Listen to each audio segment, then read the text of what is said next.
అధ్యక్షురాలు వహిస్తున్నటువంటి శ్రీమాన్ గౌతమ్ రావు గారు ఇప్పుడు వారి విషయాన్ని మహిళా మనందరికీ జయసింహన్నారాయణ. అలాగే ప్రజ్ఞ ద్వారా చిన్నపిల్లలలో మోరల్ వాల్యూస్, దేశం గురించి, తల్లిదండ్రుల గురించి, మన దేశ ఔన్నత్యం గురించి వారికి అన్ని తెలియడానికి మనం సమ్మర్లో క్యాంపులు పెడుతున్నాం, రెగ్యులర్గా పెడుతున్నాం. మన కరోనా వచ్చినప్పుడు రెగ్యులర్గా పిల్లలకు క్లాస్ తీసుకోలేకపోతున్నామని బాధపడే సమయంలో ఆన్లైన్ ద్వారా నేర్పిస్తాం భగవద్గీత అని సంకల్పించుకొని స్వామివారి మంగళశాసనం తీసుకొని ఆన్లైన్లో కరోనా సమయంలో భగవద్గీత ప్రారంభం చేస్తే ఒక్క కరీంనగరే కాదు, లండన్ వాళ్ళు, అమెరికా వాళ్ళు, ఆంధ్ర వాళ్ళు, బెంగళూరు వాళ్ళు అందరూ కూడా అందులో జాయిన్ అయ్యారు. సుమారు 200 మంది జాయిన్ అయ్యి 120 మంది నేర్చుకున్నారు. చివరి వరకు 700 శ్లోకాలు. వాళ్ళతో పాటు తల్లిదండ్రులు కూడా కూర్చుండి వాళ్ళకు కూడా కంఠస్థ రావడం జరిగింది. ఆ విద్యార్థులు అవధానం చేస్తున్నారు. అవధానం అంటే మీకు ఐడియా ఉంది కదా, ఏ శ్లోకం అడిగినా, ఏ అధ్యాయంలో ఎన్నో శ్లోకం అడిగినా చెప్తారు.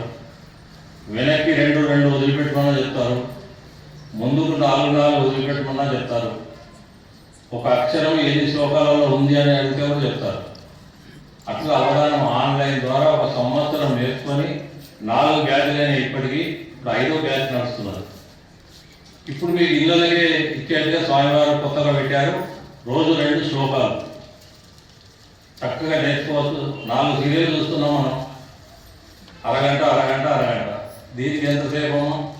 2 శ్లోకాలు చదువుకోవడానికి 10 నిమిషాలు, సాయంకాలం వాటిని వివరంగా చెప్పడానికి 40 నిమిషాలు అని చెప్పారు.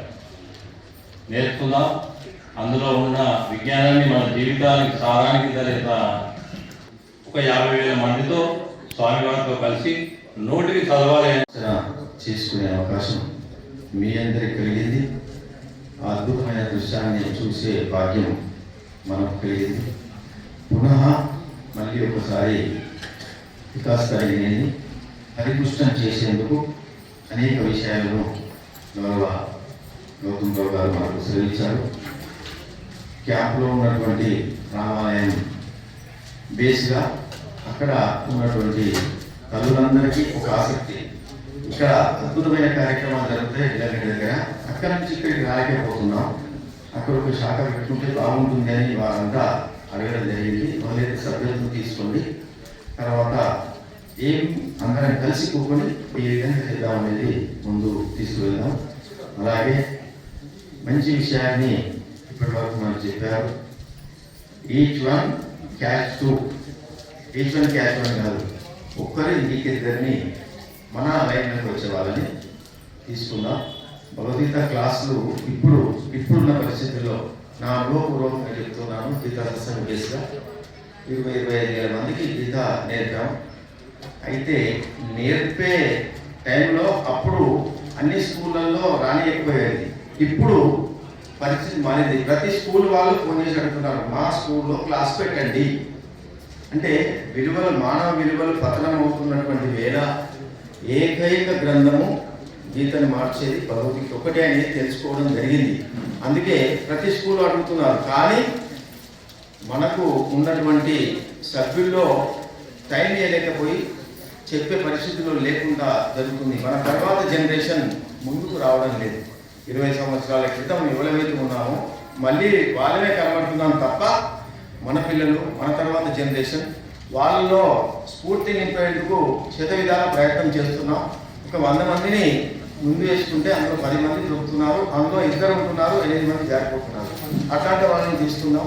అయితే ఒక ఆలోచన ఏమిటంటే ప్రతి స్కూల్లో అక్కడ ఉన్నటువంటి అధ్యాపకుడికే భగవద్గీత మీద పట్టుండేలాగా నేర్పడం, నేర్పిన తర్వాత ఆ స్కూల్లో ఆ ఉపాధ్యాయుల ద్వారా ఆయా స్కూళ్ళలో ఒక క్లాస్ పెట్టి అక్కడ ఉన్నటువంటి విద్యార్థులకు భగవద్గీత నేర్పే విషయాన్ని కూడా గీతా సత్సంగం నుంచి ఆలోచన చేయడం జరుగుతుంది. వికాస్ తరంగిణి తోడై 2 కలిపి ఈ కార్యక్రమాన్ని మనం చేపడతాం.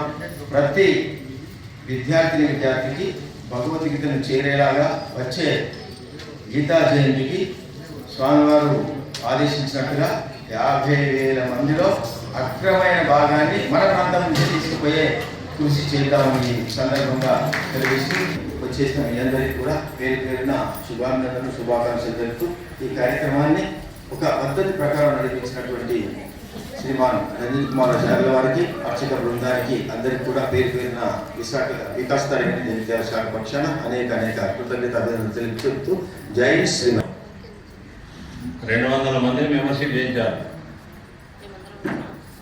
నేను చెప్పాను దాన్ని ఒక్క శాఖ కాకుండా 4 ప్రాంతాలకు విడగొట్టాలంటే దాన్ని 4 శాఖకి గృహిణులకు ఒకటి, వ్యాపారస్తులకు ఒకటి, అన్నీ కూడా గ్రూప్లో వైపు ఉంటాయి.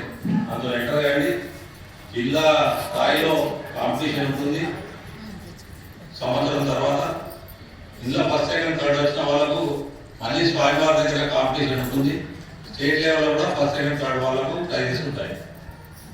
అందరికి చెప్పండి, అందరికి చేయించాలి. మనం చేయించి వాళ్ళు వేసుకుంటూ ఉంటే మనం గైడ్లైన్ చేస్తే బాగుంటుంది. జై శ్రీమన్నారాయణ. ఈరోజు ధనుర్మాసంలో మన శ్రీ సీతారామాంజనేయ ఆలయంకి మన స్వామివారు దేవనతి చేసుకొని రావడం, వారితో మనం నిజంగా కుంకుమ పూజ చేయించుకోవడం చాలా ఆనందంగా ఉంది. వచ్చిన మాటలందరికీ పేరు పేరున కృతజ్ఞతలు తెలుపుకుంటున్నాం. ఎందుకంటే మనం ప్రతిరోజు ఈ నెల రోజులు 4 గంటలకి లేచి ఇక్కడికి 5:30 వరకు వచ్చి మనం ప్రతిరోజు భోజనం చేస్తున్నాం. మరి తిరుమలలో కూడా సుప్రభాతంకు బదులు తిరుపావళి చదువుతారంటే దీనికి ఎంత విశిష్టత ఉంది, ఒక వేదంతో సమానం అనేది చాలా మందికి తెలియదు. మరి కాబట్టి తెలిపే మనమే కాబట్టి వికాస్ తరంగిణి ద్వారా ఇంతకుముందు మనకు గౌతమరావు గారి సూచన మేరకు చాలా కార్యక్రమం చేసి ఉన్నాము. మరి అది కరోనా తర్వాత కొంచెం కొంచెం తగ్గింది. మరి ఇప్పుడు మనము స్వామివారి దగ్గరికి షాట్ తీసుకొని వెళ్ళినప్పుడు స్వామివారి మండలిగా 15 నిమిషాలు మాట్లాడారు. కానీ ఆ మాటలలో మనకి ఏం కనబడింది, జైత్యాల వాళ్ళు వికాస్ తరంగిణి వాళ్ళు ఎందుకు మీరు చేయడం లేదు అని అనడం జరిగింది. నిజంగా అందరం కూడా మళ్ళీ మా మహిళా అందరం కూడా కలిసి వికాస్ తరంగిణి మళ్ళీ యాక్టివ్ చేద్దాము అని అనుకుంటున్నాము. అదేవిధంగా మాకు ఇక్కడ మా గుడిలో మాకు సహాయపడుతున్న అంజలి గారు, అదేవిధంగా రమకే కూడా తను కూడా ఒక స్కూల్ కండక్ట్ చేసిండ్రు. ఎన్నో పాఠశాలలో వారు పనిచేసి వారు కూడా అనేక కార్యక్రమాల్లో పాల్గొన్నారు. మరి వారు ఇంకా తర్వాత పండిత శాతక్య వాళ్ళు, సరళకి, అందరూ రోజుకి చాలా మంది మిగతా వాళ్ళు అందరూ చాలా కార్యక్రమం చేసి ఉన్నారు. దయచేసి ఇది ఒక్కరో ఇద్దరో కలిసి చేసే కార్యక్రమం కాదు. 4 కార్యక్రమం చేయాలంటే మన అందరం కలిస్తేనే కార్యక్రమాలు అయితే. సరే, రామాలయంలో కూడా కోదండ రామాలయంలో భోజనం చేసుకుంటా అంటారు. నెలలో అక్కడొక 2 కార్యక్రమాలు, ఇక్కడొక 2 కార్యక్రమాలు చేసుకొని అక్కడికి మేము వస్తాం, ఇక్కడికి మీరు రాండి. కనీసం అట్లైన కార్యక్రమాలు అన్ని చేసుకొని మళ్ళీ స్వామివారికి సంతోషంగా ఉండే విధంగా చేయాలని, మరి ఇప్పుడు దేవంత జీవస్వామి గారు వారి మంగళ శాసనాలు మన అందరి మీద ఉపయోగపడాలని, మనం వినియోగించుకోవాలని కోరుకుంటూ మరి ఇక్కడికి వచ్చిన మరి దీనికి ముఖ్యంగా ఏంటంటే రమణకైతే అన్ని గుళ్ళల సత్సంగం వాళ్ళు ఉన్నారు. ఇప్పుడు ఇంకా మన ఈఓ గారు ఉన్నారు. అందరు పట్టించుకుంటూనే మరి ఏ కార్యక్రమం అయినా జరుగుతుంది.